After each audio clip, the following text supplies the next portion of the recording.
Greetings and welcome back. So, in between videos, I have taken the liberty to set up the remaining static meshes that we're going to be using in this level. Now, currently, you see all the meshes we've set up so far. There's the door, here are the shelves, and then, of course, there are the supports along the ceiling. Now, if I come over here and go to View, Browser Windows, and open up the group editor again, you'll see that we have those groups that we set up in the last video, and I'm going to slide the group editor kind of off the view so that all we see is just this list of various groups. And what I want to do is walk you through the groups that were added kind of during the interim so you can see the meshes that were used, get an idea of how they were placed, and then if you'd like to build something similar, you should be armed with everything you really need. So, starting here on this kind of diagonal wall, we built some tanks. And it may look complicated at first, but really all it is a single tank static mesh repeated 3 times. And then we've got some pipe static meshes here, which you can see there's a T-junction, and then a straight piece, and then another T-junction, and then a little elbow at the very end, so very simple. And then we've got these little clamp-like pieces that just kind of pull one out so you can see it, that are placed to look like they're holding the tanks onto the wall. Very straightforward, it really only takes just a couple of moments to set up. And really that's going to be true of everything you see here, but when you combine it all together, the level starts to feel a bit more rich, like it has a lot more detail, a lot more things going on. So there's our wall tank system.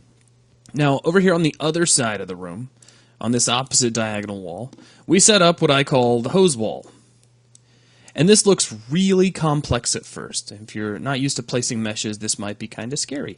But let me just kind of pick it apart real quick. So we've got these meshes here. And you can see these are just some straight pipes that have been rotated at 45 degrees. If I slide these out of the way, this still looks really complicated until you catch on that the bulk of these hoses, like right here, that's just one static mesh. And if you want to see which one it is, if you just happen to be curious on this one mesh, you can click Find in Content Browser. And this is SNEC Wires SM Thin Wire 12. There's a whole bunch of these. And they've just kind of been piled together. There's some straight ones in the background and then some curly ones up front. And they've been strategically placed so that when these pipes are put up against the wall, as I kind of undo all the way back, some of these kind of random ones sort of, weave in and out of the pipes. Didn't take very long to set up. Now, continuing on, let me go back to the group editor.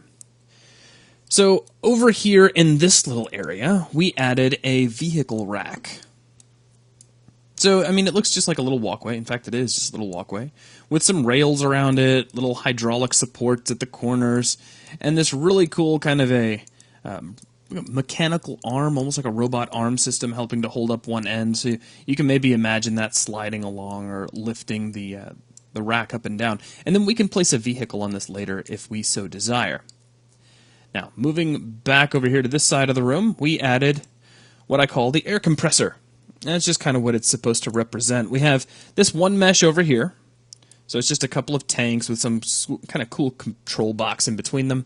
And then really it's this same tank that we had over here on the wall, just a bit larger, stacked on their end with a rack underneath. So there we go there. Now, continuing to move along, we have the front room hazardous fuel area. Again, that same tank, and again, the same pipes. It's just now we've added a valve, and we've lined up the pipes so that they surround the tank in kind of an interesting way. And then around the whole contraption, we've put a chain link fence, just to make the whole thing look a bit more dangerous. And over here on the side, we've got these pipe static meshes that have these cool kind of alarms built onto the top in case the pressure gets too high. Which brings us over here to this area. And I'm going to move my light. Things are getting a little dim here, so let me take this light. We'll just slide it over here. It's just our work light anyway. And this is where we built the hydro station, or at least that's what I'm calling it. Now this may be one of the more complex contraptions that we put together. We have this little kind of hydro tank static mesh. Now if you want to see which one this is, I know I'm not showing you every single thing, but there's really not too many meshes to dig through, so let's find this in the content browser.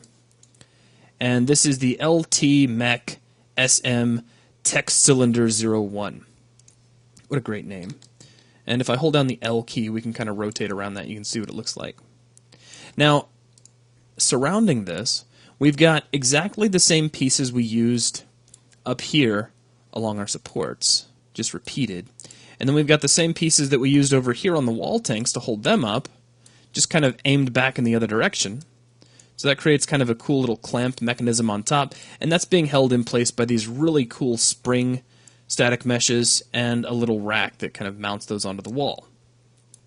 Now underneath, we've got a little base and a couple of fence-like meshes to make it look like it's supposed to be walled off so you can't, accidentally drive a car into it or anything like that. Now we've got the ultimate fire hydrant here. It's just a static mesh that looks like several different fire hydrants all bolted onto each other, and then this little static mesh has got some lights and a little dripping hose on it. Alright, so let's move back over to the group editor. So let's go to View, open up the group editor. Now, let me slide this back out of the way. I put a wall around this, just a little tiny retaining wall. I thought it made sense since this might be the kind of thing that could leak everywhere. Now, this wouldn't exactly contain the leak, but it would keep it from spilling out too far too quickly. So it's just a little tiny division wall. And that's just about everything in this room. I think there's just a couple of other things. There were some stacked crates over here, just kind of make everything look a little more cluttered. And really, I think that's about it. Now, the last thing that we added were some light sources, some static meshes that looked like lights. So if I come over here to front room light meshes and turn that on, you see that all around the room we've placed, like here's one little light static mesh, and then we placed these guys along the ceiling. And then here on top of the I-beam are these kind of fluorescent tube static meshes. So there's lights kind of all over the place, but right now they're just static meshes. They're not really emitting any light, and we'll talk about how to deal with that a little bit later. The only other thing up here in the front room is some debris, and these are just some debris static meshes that are kind of scattered on the floor. There's some busted rocks over here, and there's this kind of scattered static mesh. It looks almost like concrete was poured on the floor or something. Okay, so let's move on and take a look at the back room. Now the back room was kept fairly simple, a little cleaner. We started off with some generators along one wall, so it's just same static mesh copied twice over. And then on top of that, we put some walkways. So we've got a little pair of stairs, walks around, got a nice railing system so we can walk around up there. Now across the other way, we've got some storage tanks. This is that same tank static mesh that you keep seeing over and over again. And the same rack that was actually used in here on the floor. Just repeated and scaled up. So I have these huge storage tanks. And then we have the back room hydro station, which is that same hydro tank. And you recognize these meshes. Just repeat it over again. Just give them a new purpose back here. And we've got this little tiny guy here just to help us out. Now, let's see, continuing along, we've got the back room light meshes. So these are all the light meshes. So more of these guys. And then we have these blue meshes up here up top. And those are on both sides of the room. There's also some lights back here behind the generators, just to make things look a little bit more complete. Now, if we creep our way all the way back around, the only other thing I added to this level, and it was just to kind of make it, I don't know, look a little more cluttered, like a little more was going on, I added some hanging cables. Now, if you take a look, these look a lot more complicated than they really are. You'll see it's just this one static mesh has 3 separate hoses, and then that was duplicated off a few times, and this is all one static mesh.